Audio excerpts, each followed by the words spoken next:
Queridos hermanos, iniciamos la lección divina de este viernes 25 de agosto, viernes de la semana 20 del tiempo ordinario.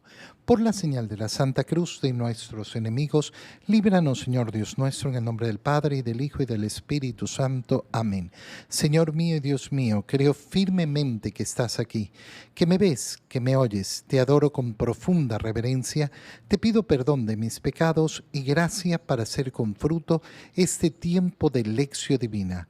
Madre mía Inmaculada, San José, mi Padre y Señor, Ángel de mi guarda, interceded por mí.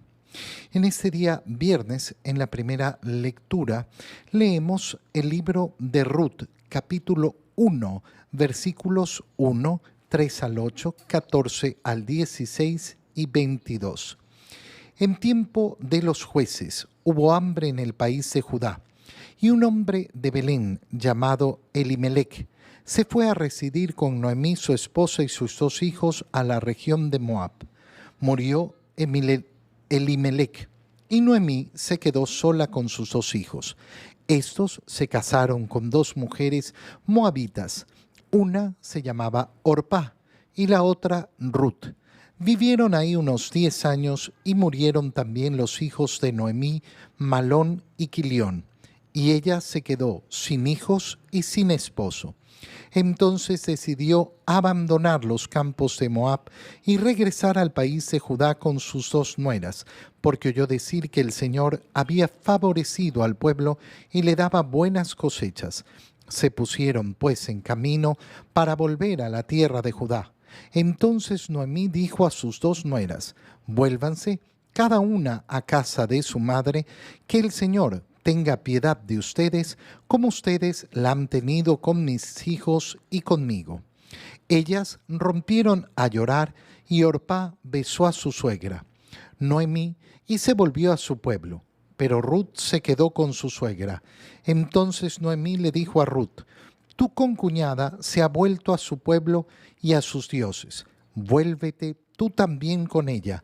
Pero Ruth respondió: no insistas en que te abandone y me vaya, porque a donde tú vayas iré yo. Donde tú vivas viviré yo. Tu pueblo será mi pueblo y tu Dios será mi Dios. Así fue como Noemí, con su nuera Ruth, la moabita, regresó a los campos de Moab y llegó con ella a Belén, al comienzo de la cosecha de la cebada. Palabra de Dios. Al leer el libro de Ruth, estamos al inicio, capítulo 1 del libro de Ruth, vemos esta historia maravillosa en la que se nos cuenta quién es Ruth. Ruth va a ser la esposa de uno de los hijos de Elimelech, que está casado con Noemí. Son 2 israelitas que abandonan Israel delante del hambre que había en el país. Delante del hambre en Judá, ellos vivían en Belén, abandonan la tierra de Israel, abandonan la tierra prometida y se van hacia la región de Moab. En Moab muere Elimelech, por tanto, Noemí queda viuda con 2 hijos. Estos 2 hijos se casan, pero después de 10 años mueren también los hijos de Noemí, por lo cual nos dice el libro de Ruth, queda Noemí sin esposo y sin hijos, y libera a sus nueras y les dice: vuelvan a sus casas, yo me voy a ir de vuelta hacia Israel, de vuelta hacia Belén, de donde provengo. ¿Por qué? Porque ha oído que finalmente hay buena cosecha en Israel, que el Señor ha favorecido otra vez a Israel, y entonces decide volver hacia allá. Y aquí se produce lo bello, lo hermoso de este libro de Ruth. Una de las nueras que le dice Orpá, una de las nueras, la besa, se despide llorando con tristeza y vuelve a su pueblo. Pero Ruth se queda con su suegra. Noemí le insiste: vuelve a tu pueblo, a tus dioses. Pero en cambio Ruth le responde: no, no te voy a abandonar. No me pidas que me vaya. A donde tú vayas iré yo. A donde tú vivas, viviré yo. Tu pueblo será mi pueblo y tu Dios será mi Dios. ¿Qué tenemos entonces? La imagen de esta mujer extranjera que no pertenece al pueblo de Israel, pero que se ha casado con un israelita. Y a pesar de haber quedado viuda, hace suyo, ha hecho suyo al pueblo de Israel, ha hecho su familia, la familia de su esposo. Y esto nos permite reflexionar tan profundamente sobre esa realidad matrimonial y sobre esa realidad de las relaciones familiares. Noemí con su nuera Ruth, la moabita, regresaron de los campos de Moab hacia Belén, al comienzo de la cosecha, de la cebada, y van a comenzar a trabajar en los campos de Israel juntas.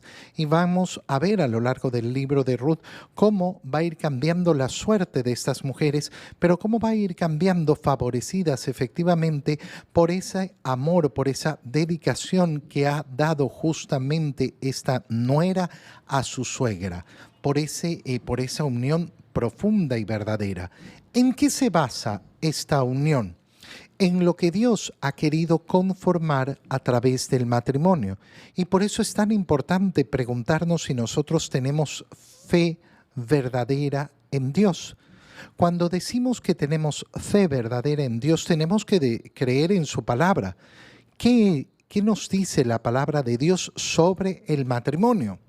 ¿Qué nos dice la palabra de Dios sobre el matrimonio? Nos dice que el Señor ha creado hombre y mujer para que el hombre abandone a su padre y a su madre y se haga una sola cosa con su esposa. Pero ese abandonar padre y madre no significa que se rompe la relación con el padre y la madre. Significa que la unión que se establece con la esposa es una unión más profunda, más fuerte que la unión entre los padres y los hijos. Pero entonces, siendo que esposo y esposa son una sola cosa, la relación con los padres, la relación con la familia tiene que desarrollarse de esa forma. Es decir, mirando en la esposa de mi hijo lo mismo que mi hijo, la unidad, una sola carne, una sola cosa con mi hijo.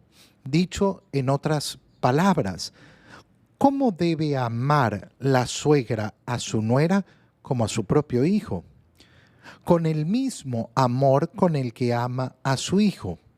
¿Y esto es sencillo? No, no es sencillo muchas veces y no es fácil y sabemos lo complicado que es, pero si no partimos de la noción verdadera, siempre será mucho más difícil. Siempre será mucho más difícil. Si yo no parto de la fe, de mirar que la esposa de mi hijo, que el esposo de mi hija es una sola cosa, una sola carne con él, con ella, entonces no voy a entender cómo debo tratarlo y cómo debo amarlo. Y además, cómo eso no se rompe porque uno decidió ser infiel a lo que había prometido en el matrimonio. Así podemos efectivamente empezar a desarrollar esa relación que tendrá sus complicaciones como todas las relaciones interpersonales, como todas las relaciones humanas, como todas ellas, pero que efectivamente se va sacando adelante a partir de los principios claros. Si yo en cambio no tengo estos principios claros y digo, no, es que es la esposa de mi hijo, pero esa es simplemente la esposa de mi hijo. No, es una sola carne con mi hijo. Si yo amo a mi hijo, tengo que amar a mi nuera. Si yo amo a mi hijo, tengo que amar a su esposo. No puedo separarlos. Si yo los separo en mi mente, entonces nunca los voy a tener unidos en el corazón. Si yo no parto de las verdades de fe, no voy a poder establecer la relación que debo establecer con ellos. Piensa lo importante que es esto cuando nos enfrentamos a esas divisiones matrimoniales, donde los padres parecen olvidarse. Ay, es que mi hijo se separó de su mujer y yo ya perdí relación con ella. ¿Cómo? Si sigue siendo tu nuera, sigue siendo la madre de tus nietos, sigue siendo la esposa de tu hijo. ¿Cómo que rompiste relación? No, es que mi hijo se fue y se fue con otra y entonces ahora yo recibí a la otra en la casa. ¿Cómo recibiste a la otra? ¿Cómo le faltaste el respeto a tu nuera, a tus nietos?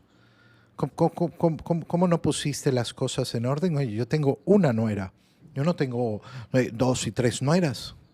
Ay, no, es que la de turno. No, no, es importantísimo poner orden en el hogar. ¿Por qué? Porque hay un respeto debido a la que es verdadera esposa. Hay un respeto debido a los hijos de ese matrimonio. Qué importante es leer con atención esta actitud de Ruth, porque esa actitud nos lleva efectivamente a entender desde la otra perspectiva también cómo veo yo a mi suegra. Ah, es que la mamá de mi esposo. No, es mi suegra, que es efectivamente la madre de mi esposo, la madre de mi esposa.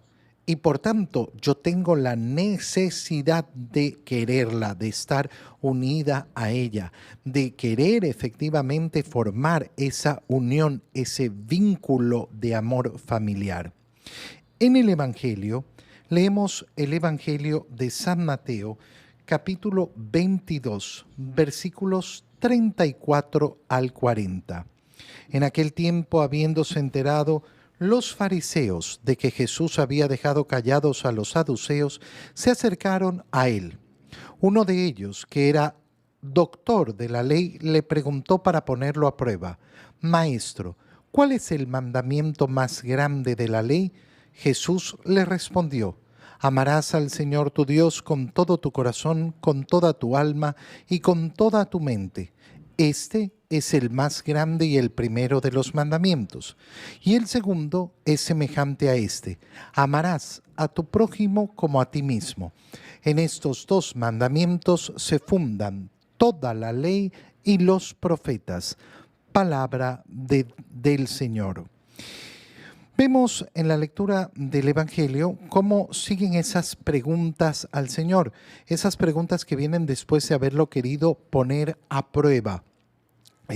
Enterándose los fariseos de que Jesús había dejado callados a los saduceos, se acercaron a él y uno de ellos, doctor de la ley, le pregunta para ponerlo a prueba, es decir, quieren seguir insistiendo en poner a prueba al Señor. ¿Cuál es el mandamiento más grande de la ley? Y la respuesta es clarísima del Señor: amarás al Señor tu Dios con todo tu corazón, con toda tu alma y con toda tu mente. Ese es el más grande y el primero de los mandamientos. Esto es una respuesta sencilla. Sí, claro, por supuesto, es una respuesta muy sencilla. Y sin embargo, es la pregunta que constantemente tenemos que estar haciéndonos a nosotros mismos y en la cual tenemos que estar interpelando el corazón de nuestro prójimo. ¿Por qué? Porque lamentablemente dentro de los hombres y mujeres de fe hay una ausencia de esta pregunta. Hay en muchos la presunción de que se ama a Dios sobre todas las cosas.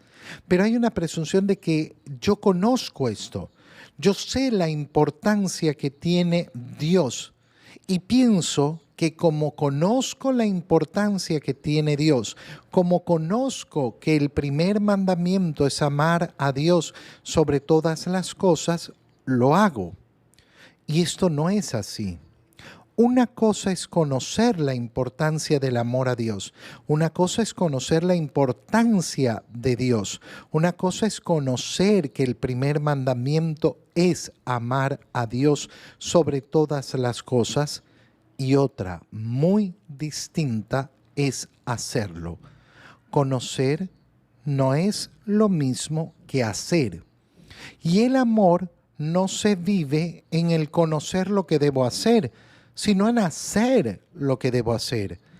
Ay, es que yo sé que Dios es lo más importante. Muy bien, pero resulta que tu vida no lo demuestra. ¿Dónde lo pones como prioridad? ¿Dónde pones su palabra en primer lugar? Para ser claros, una persona dice, no, yo sí amo a Dios sobre todas las cosas, lo que pasa es que no voy a misa. Bueno, si no vas a misa, domingo a domingo, le dices al Señor que Él no es lo más importante. El día del Señor, el precepto dominical, ese santificar las fiestas, que es el tercer mandamiento, está hecho para que una vez a la semana le demostremos a Dios que Él es lo primero.